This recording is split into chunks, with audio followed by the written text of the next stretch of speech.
Hey gamers, how you all doing? Welcome back to App Guide, and today I'll show you how you can delete your Genshin Impact account which you have not been using for a long time. So it's a very simple process. Follow the video till the end and you'll do it in no time. First thing you want to do is open your browser and search Genshin. Then tap on the first link.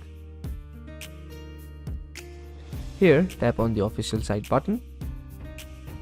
Once you're at the official site, scroll down and tap on Contact Us.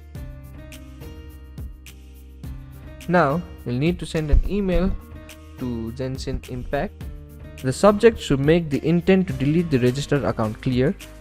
Write down the message explaining a reason to delete. Make sure you mention the email ID and the player's name to make it easier for them to look for your mentioned account. Then you'll have to wait for some time. The waiting time can be as long as 2 months. After that, your account will be deleted automatically. So that will be it for today's video. Hope this video helped you.